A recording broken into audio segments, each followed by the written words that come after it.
Hello everyone, চলে এসেছি আবার একটা নতুন ভিডিও নিয়ে। আর তো মাত্র 5 দিন পর পুজো। তো হ্যাঁ, I am super duper excited and yes, I am here for facial. তো হ্যাঁ, তার জন্য কিন্তু এই যে হেয়ার ব্যান্ডটা মাথায় এঁটে নিয়েছি। তো চলো লেটস স্টার্ট। তো হ্যাঁ, ফার্স্টে কিন্তু এটা হচ্ছে যে স্ক্রাবার। তো এটা হচ্ছে নাম্বার 1, এটা কিন্তু এখন অ্যাপ্লাই করব। তো এই যে স্ক্রাবারটাকে কিন্তু এবার লাগিয়ে নেব মুখে। আর এটা কিন্তু স্ক্রাব করতে হবে 5 মিনিটের মতো। যা, কানের আংটি সব খুলতে ভুলে গেছি। তো হ্যাঁ, খুলে নিয়েছি। তো তারপরে কিন্তু স্ক্রাব করে নিতে হবে 5 মিনিটের মতো। আর তারপরে কিন্তু ওয়াশ করতে হবে। আর একবারও লাগিয়ে নিলাম, একটু মনে হলো কম হয়েছে। তো হ্যাঁ, এই যে তারপরে কিন্তু লাগিয়ে নিয়ে এটাকে ভালোভাবে রাব করে তারপরে কিন্তু এটা ওয়াশ করব হালকা উষ্ণ গরম জলে। তার জন্য কিন্তু রুমাল নিয়ে নিয়েছি আর ওটাকে ভিজিয়ে নিয়ে তারপরে কিন্তু মুখটা ভালোভাবে কিন্তু ক্লিন করে নেব। তো হ্যাঁ, এই যে দেখতে পাচ্ছ ব্যাক সাইড এবং ফ্রন্ট সাইড দূরে ভালোভাবে ক্লিন করে নিয়েছি। এবার কিন্তু নাম্বার 2, এটা হচ্ছে যে activator and this is pure gold. এই যে দেখতে পাচ্ছ পিওর গোল্ড।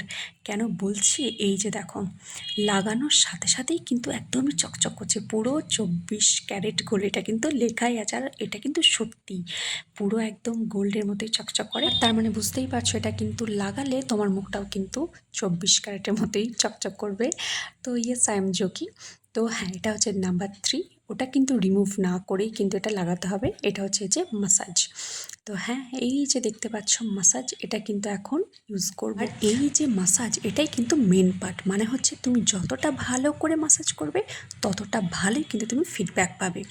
তো হ্যাঁ, এটা কিন্তু পরিমাণে অনেকটাই থাকে। অ্যাক্টিভেটার যেরকম খুব অল্প থাকে এবং ওটা কিন্তু সত্যিই অল্পই লাগে। আর এটা কিন্তু মাসাজ যেহেতু, তো মাসাজ ক্রিমটা বেশ অনেকখানিই লাগে। তো তার জন্য কিন্তু এটা পরিমাণেও বেশি আছে।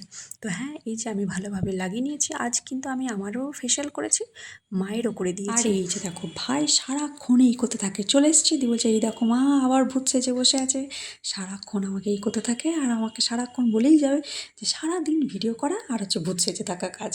হ্যাঁ, তো যাই হোক, কেমন লাগছে বলো। একে তো মাসাজ করেই ঘেমে গেছি, তারপরে আবার হট ওয়াটারে ভাপ নিয়েছি। মানে বুঝতে পারছো কী অবস্থা হয়েছে আমার।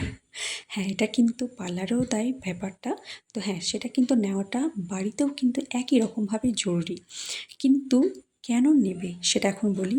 এই যে নাকের মধ্যে এবং থুতনিতে অনেকেরই ব্ল্যাক হেডস থাকে, হোয়াইট হেডস থাকে, আমারও কিন্তু থাকে। তো সেটাকে রিমুভ করার জন্য বা ভালোভাবে ক্লিন করার জন্য কিন্তু তুমি যখন হট ওয়াটারে ভাপটা নেবে তখনই কিন্তু ওই জায়গাগুলো কিন্তু নরম হয়ে যাবে। আর তারপরে কিন্তু ভালোভাবে এই যে নাকে বা থুতনির ওখানে কিন্তু স্ক্রাব করলে কিন্তু ওটা খুব সহজেই কিন্তু তোমার ওটা উঠে চলে আসবে। হ্যাঁ, এই যে দেখো আবারও কিন্তু আরেকবার নিয়ে নিয়েছি আর অবস্থা দেখো পুরো ঘেমে নিয়ে একাকার। তো যাই হোক, এটা তো করতেই হবে। ফেশিয়াল যখন করছি তখন তো এটা করতে হবে, এটা কিন্তু স্কিপ করলে একদমই চলবে না। কেন কি black heads are white হেডসগুলো remove করতে কিন্তু এটা ভীষণই হেল্প করে। আর আমার কিন্তু মাঝে মধ্যে খুব বেশি পরিমাণে ব্ল্যাক হেডসগুলো চলে আসে। তো হ্যাঁ, যাই হোক, এইভাবে কিন্তু তুমি যখন ভ্যাপার দিয়ে এটাকে নরম করে নেবে তখন নাক আর থুতনির কাছে কিন্তু এইভাবে কিন্তু ভালোভাবে মাসাজ করলে কিন্তু ওটা খুব সহজেই উঠে চলে আসবে। তো হ্যাঁ, ব্যাক সাইড ফ্রন্ট সাইড আমার কিন্তু খুব ভালোভাবে মাসাজ হয়ে গেছে এবং চোখেও একটু হালকা হাতে মাসাজ করে নিয়েছি। এবার কিন্তু এটাকে ওয়াশ করে নেব।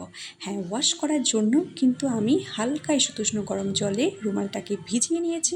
এই যে এবার কিন্তু এইভাবে কিন্তু রিমুভ করে নেব, ভালোভাবে কিন্তু ক্লিন করে নেব।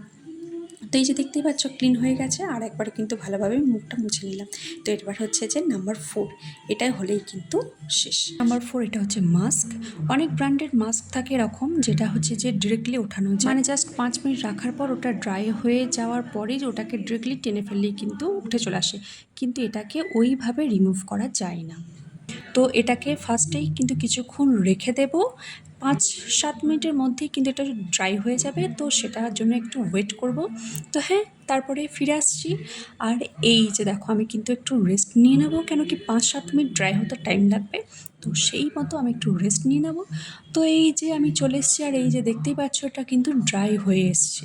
আর এটা যেহেতু অন্য ব্র্যান্ডের মাস্কের মতো উঠে চলে আসবে না, তাই এটাকে এই হালকা উষ্ণ গরম জলে ভেজানো রুমাল দিয়ে ট্যাপ ট্যাপ করে নেব, যাতে পুরোটা ভালোভাবে কভার করে যায় এবং হালকা হালকা নরম হয়ে যায়। এই যে দেখতে পাচ্ছ এইভাবে কিন্তু হালকা হালকা নরম হয়ে গেলে এটাকে কিন্তু একটু হালকা হাতে মাসাজ করেই কিন্তু এইভাবেই তুলে ফেলবো। আর এই যে দেখতে পাচ্ছ এটা কিন্তু উঠে চলে এসছে। আর এই যে দেখো ভালোভাবে কিন্তু ক্লিন হয়ে গেছে। নাকটা জাস্ট দেখো কি চকচক করছে, গাল এবং কপালেও তাই একই রকমভাবে কিন্তু চকচক করতে শুরু করে দিয়েছে। তো হ্যাঁ, এবার কিন্তু আমি স্নান করতে গেছিলাম। তো স্নান করে এসে আমি তোমাদের দেখাচ্ছি, এই যে দেখো স্নান করে আমি চলে এসেছি আর এখনও কিন্তু বেশ চকচক করছে। আর এই যে দেখো এবার কিন্তু লোটাসের এই সানস্ক্রিনটা এবার লাগিয়ে নেব। আর এটার পর কিন্তু আরেকটা জিনিস লাগাবো, কি তোমাদের মনে আছে তো আমি কি লাগাই? হ্যাঁ জানি তোমরা বুঝে গেছো, এই যে এটা হচ্ছে যে ফেস সেরাম। তো হ্যাঁ, এবার এটাকে লাগিয়ে নেবো। এমনিতেই ফেশিয়াল করে মুখটা ভীষণই সফট হয়ে গেছে, আর এরপর কিন্তু আরও ভীষণ সফট লাগছে, পুরো মাখন। তো যাই হোক, ভিডিওটা কেমন লাগলো সেটা অবশ্যই জানাও। তো দেখা হয় পরে ভিডিওতে, এখন তাহলে বাই।